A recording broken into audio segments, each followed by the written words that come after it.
안녕하세요. 제가 이번에 가지고 온 종목은 삼성중공업을 가지고 왔습니다. 일단 음봉 최근에 좀 나오긴 했어요. 게다가 시장이 지금 조금 풀렸는데도 힘이 좀 약한 모습 아쉽긴 하단 말이에요. 근데 솔직히 얘는 올해까지 뭐 그렇게 문제될 게 있나 싶긴 합니다. 뭐 때문에 제가 이렇게 생각을 하는지, 아직도 많이 남은 올해라는 키워드를 왜 제가 말씀드리는지 풀어보도록 할 테니까 들어보시고 도움 된다면 구독 그리고 좋아요 한번 꼭 눌러주시면 감사드리겠습니다. 자, 일단 가장 먼저 삼성중공업 나오는 내용을 좀 보면 하반기부터 이익 증대, 실적 수주 모두 순항의 모습을 보여주고 있는 상황이다. 하지만 이러한 것들이 그냥 단순한 기대감 때문이 아니라 현재 보여주고 있는 딱 큰 두 가지 이유. 어떤 게 좀 밑을 받쳐주고 있다? 하나는 빅사이클.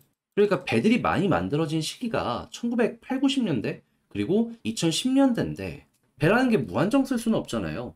수명이라는 게 있는데 이제 2000년 전 혹은 딱 2000년쯤에 만들어진 배들이 이제 환경 규제에 맞추기도 힘들고 하다 보니까 새로운 배로 바뀌기 위해서 주문 들어오고 있다. 그러니까 어차피 아무것도 아니도 돈 되는 그 시점이 현재였다라는 걸 하나 볼 수 있고요.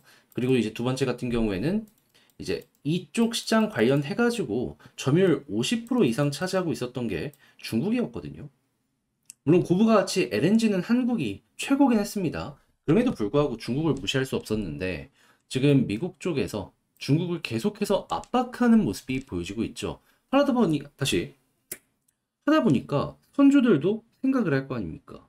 이왕 할 거면 최근에 중국에서 계속 시끄러운 소리도 들려오고 있다 보니까 거기에 영향을 덜 받으면서 나름 신뢰도 있는 그런 쪽으로 가자. 그래가지고 이쪽으로 가려는 물량들이 한국으로 많이 튕겨오게 되었고, 그래가지고 이거는 이 선거랑 맞는 이런 미국의 움직임도 계속 있기 때문에 못해도 올해 연말까지는 계속될 가능성이 높겠구나. 그리고 재선이 끝나고 나서도 이 관련 내용이 나오게 된다면 다시 한번 올라갈 가능성? 그것도 있을 수 있는 거예요. 그래서 이제 뭐가 됐든지 간에 지금 이러한 부분은 되게 괜찮다 생각을 하시면 되는데, 근데 여기에 한 발 남았다라고 말씀드리고 싶은 부분은 뭐냐면, 자, 배를 만드는데 가장 중요한 건 철이잖아요.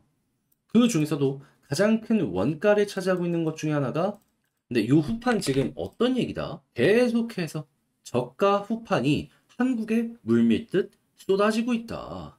자, 근데 그렇다라고 해서 한국에 있는 제철소들과 비교하면 경쟁력이 떨어지냐?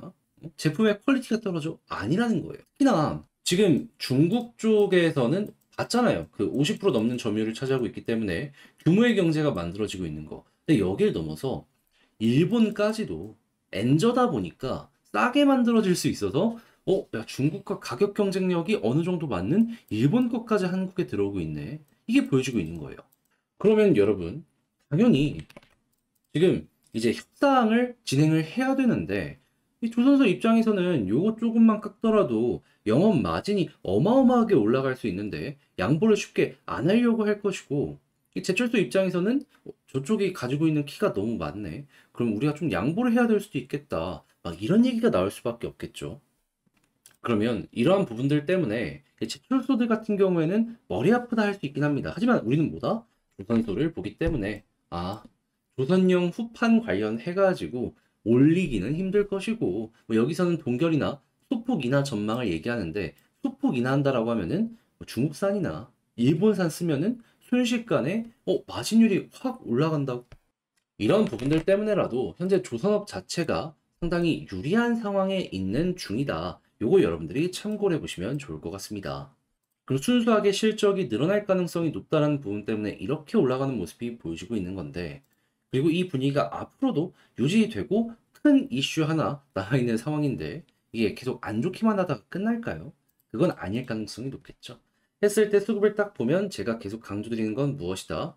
뭐 연기금이 지금 매도해서 조금 아쉽긴 하고 사모펀드가 매도해서 아쉽긴 하지만 일단은 외국인이 핵심이다. 근데 외국인 계속 매수해주는 모습이 보여지고 있죠. 이 종목은 외국인 매수로 폭발적으로 올라간 전적이 있는 종목입니다. 그럼 앞으로도 외국인이 괜찮다면 편하게 보시면 됩니다. 기관이 돌아서면 반등 빠르게 되는 거 노려보면 되는데, 차트적으로는 어떤 걸 보는 게 좋다? 일단 이 박스에서 버티면 좋긴 하죠. 근데 조금 더 이탈해서 21선까지 빠질 수 있다는 건 감안을 하시면 되겠습니다. 다만 21선에서 버티고 수급 괜찮으면 자, 이렇게 튕겨 올릴 수 있거든요. 그랬을 때 우리의 목표 볼린저 밴드 상단, 아마 이게 조금 이렇게 꺾일 거예요. 그랬을 때 이 볼린저 밴드 상단까지 과거에 그랬던 것처럼 올라갈 수 있는 거 생각을 하시면 되고, 그런 다음에 만약에 볼린저 밴드 상단을 돌파를 못하면 다시 21선까지 빠지는 거지만, 돌파를 한다면 한 번 더 올라갈 수 있는 게 저기를 기준으로 만들어지게 될 것이다 라고 참고해 주시면 되겠습니다. 자, 이렇게 해서 삼성중공업 현재 위치에서 어떤 걸 보는 게 좋을지 하나씩 살펴보게 되었는데, 이 글로 쓰면서 총정리하고 영상 마치면, 일단 첫 번째 나오는 뉴스를 봤을 때 이건 완벽 그 자체다. 조선 나쁘게 생각할 게 없다. 두 번째, 수급을 보면 외국인 좋기 때문에 기관 돌아오는 것만 노려보도록 하자. 그리고 세 번째, 지지 라인은 21선 보고 올라갔을 때에는 볼린저 밴드 상단이 목표가 되는데, 돌파하면 그냥 꺾이기 전까지 계속 올라가는 거고, 만약에 여기를 돌파를 못하고 그대로 무너지면 다시 한번 21선에서 지지 테스트 들어가게 될 것이다. 자, 이렇게 여러분들 전략을 구성하는데 도움이 되었으면 좋겠습니다. 잘 보셨다라고 생각을 하시면, 자, 해서 여러분들에게 도움이 되었으면 하는 바람으로 열심히 준비해 봤는데, 잘 보셨다라고 생각을 하신다면 구독과 좋아요 한번 부탁드리고요. 저는 다음에 더 좋은 영상으로 다시 인사드리겠다라고 말씀드리며, 여러분들 이상 주식 정리해드리는 주정남이었습니다. 한 주 마무리 잘 지어보셨으면 좋겠네요. 감사합니다.